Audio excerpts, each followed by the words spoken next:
का सबसे खौफनाक पल रात के ठीक 2:47 पर शुरू होता है। एक ऐसा का स्वागत है। आज हम जिस कहानी की गहराई में जाने वाले हैं ना, वो महज कोई आम डरावना किस्सा नहीं है, बल्कि ये बेकाबू महत्वाकांक्षा और लालच के उस भंवर की एक मनोवैज्ञानिक चेतावनी है, जिसे हम साइकिल ऑफ ग्रीड या लालच का चक्र भी कह सकते हैं।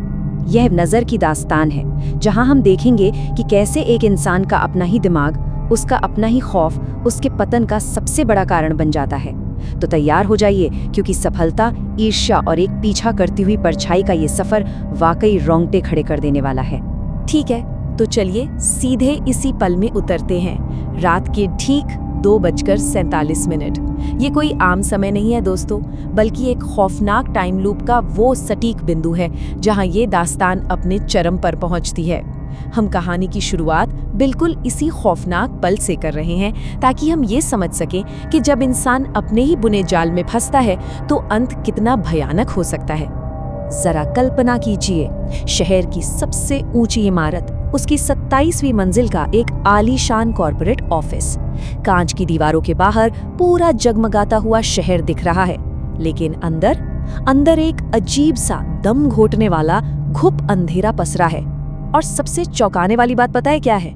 एक बेहद अमीर एग्जीक्यूटिव की टेबल पर एक काले रिबन से बंधी आंखों वाला मिट्टी का पुतला रखा है, जिसके सीने में 3 सुइयां चुभी हैं। ये कॉन्ट्रास्ट देखिए, एक तरफ आधुनिक कॉर्पोरेट दुनिया और दूसरी तरफ ये खौफनाक तांत्रिक वस्तु। ये नज़ारा सीधा दिमाग पर प्रहार करता है। तो अब सवाल उठता है कि एक सफल कॉर्पोरेट ऑफिस में ऐसा क्या हुआ कि नौबत यहाँ तक आ गई। ये कहानी है उस ईर्ष्या के बीच की, जब इंसान के लिए उसकी अपनी सफलता काफी नहीं होती। दुनिया की नज़रों में अनिल मल्होत्रा एक बेहद आत्मविश्वासी और कामयाब बिजनेसमैन था। वो अपनी सफलता का सारा श्रेय अपनी कड़ी मेहनत और किस्मत को देता था, लेकिन बंद दरवाजों के पीछे की असलियत कुछ और ही थी। एक प्रेस कॉन्फ्रेंस के दौरान जब उससे उसके प्रतिद्वंदी नमन अग्रवाल की लगातार हो रही सफलता के बारे में पूछा गया ना, तो उसकी वो नकली मुस्कान पल भर में गायब हो गई। बाहर से वो शांत दिख रहा था, लेकिन अंदर ही अंदर ईर्ष्या की आग उसे बुरी तरह जला रही थी। और यहीं से अनिल के दिमाग का मनोवैज्ञानिक पतन शुरू होता है। जब नमन को लगातार तीसरा बड़ा कॉन्ट्रैक्ट मिला, तो अनिल की तार्किकता, उसकी सोचने समझने की क्षमता पूरी तरह से ढह गई। उसे हर तरफ पैरानोया महसूस होने लगा, जैसे कोई काली परछाई हर पल उसका पीछा कर रही हो। एक पढ़ा लिखा मॉडर्न इंसान अब अंधविश्वास के एक ऐसे दलदल में फंस चुका था, जहां से लगने लगा कि नमन ने उसके शानदार कारोबार पर अपनी बुरी नजर लगा दी है। इस बढ़ती हुई बेचैनी और उस काली परछाई के खौफ ने अनिल को एक ऐसी जगह पहुंचा दिया जहां जाने की कोई आम इंसान कल्पना भी नहीं करता। शमशान की राख के बीच एक अघोरी के पास। उस अघोरी की सिर्फ एक लाइन अनिल के पूरे मनोविज्ञान को बेनकाब कर देती है। अनिल ने जाकर कहा था कि उसे मदद चाहिए, लेकिन अघोरी, जो मानव मन के इस गहरे अंधेरे को बखूबी समझता था, उसने एक झटके में अनिल का नकाब नोच फेंका। उसने कहा, मदद नहीं, तुझे बदला चाहिए। अघोरी जान गया था कि यह आदमी कोई पीड़ित नहीं है, बल्कि अपनी ही ईर्ष्या की आग में जल रहा है। इसके बाद जो हुआ वो कोई आम टोटका नहीं था, वो तंत्र मंत्र का एक बेहद खौफनाक अनुष्ठान था। शमशान की मिट्टी और राख को मिलाकर एक पुतला तैयार किया गया। उस पुतले पर अनिल के प्रतिद्वंदी की तस्वीर लगाई गई और उसके सीने में 3 सुइयां उतार दी गई। ये सब महज एक जादू नहीं था, बल्कि ये अनिल के भीतर पल रहे जहर और उसकी नफरत का एक भौतिक रूप था, जो अब आकार ले चुका था। लेकिन इस काले जादू के साथ एक शर्त जुड़ी थी, एक ऐसा घातक नियम जो असल में अनिल के अहंकार के लिए एक बहुत बड़ा मनोवैज्ञानिक जाल था। अघोरी की ये चेतावनी बिल्कुल साफ थी, अगर तुम्हारे मन में जरा सा भी डर आया तो ये जादू पलट जाएगा। इसे सुनकर अनिल जोर से हंस पड़ा। उसका अहंकार इस कदर चरम पर था कि उसे लगा कि वो तो कभी डर ही नहीं सकता।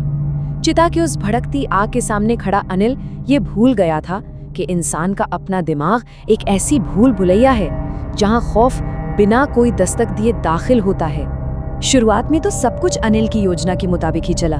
पहले और दूसरे हफ्ते में नमन के प्रोजेक्ट्स फेल हुए और अनिल ने खूब सफलता बटोरी।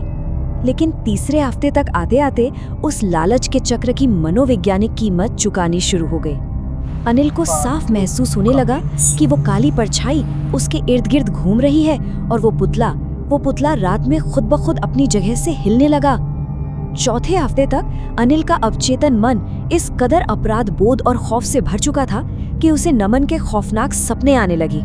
और यहीं से हमारी कहानी वापस उसी खौफनाक टाइम लूप में प्रवेश करती है, वापस उसी रात के 2:47 पर, जहां से हमने इस विश्लेषण की शुरुआत की थी। अघोरी का वो घातक नियम अब टूट चुका था।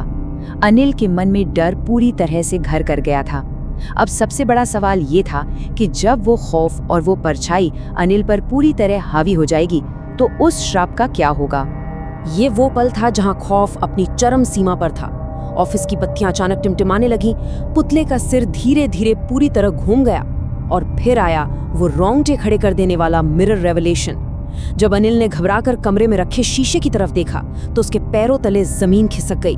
शीशे के अक्स में उस पुतले पर लगी तस्वीर बदल चुकी थी। वो तस्वीर अब नमन की नहीं बल्कि खुद अनिल का अपना ही खौफजदा चेहरा था। लालच के चक्र ने उसे उसी गड्ढे में धकेल गया था जो उसने दूसरों के लिए खोदा था। और ठीक उसी पल उस घुप अंधेरे कमरे में एक भारी डरावनी आवाज गूंज उठी। मैंने कहा था डरोगे तो जादू पलट जाएगा।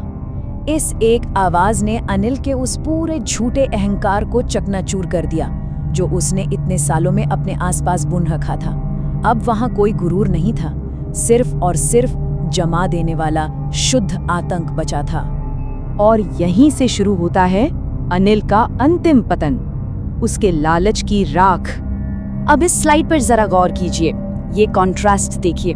एक तरफ वो आदमी जो शहर की सबसे ऊंची 27वीं मंजिल से पूरी दुनिया को अपने कदमों में समझता था, और दूसरी तरफ वही आदमी जो अब सड़क पर कटोरा लेकर एक खौफजदा भिखारी बन चुका है। ये लालच और कर्मों के परिणाम का सबसे भयानक उदाहरण है। जिस आग में उसने नमन को जलाना चाहा था, असल में उसी आग ने अनिल का अपना ही सब कुछ राख कर दिया था। सड़क पर बैठे अनिल के सामने जब नमन आकर खड़ा हुआ तो उसने ये भयानक सच उजागर किया। नमन ने कभी कोई जादू टोना नहीं किया था दोस्तों। अनिल का पतन किसी बाहरी शक्ति या किसी भूत प्रेत ने नहीं किया।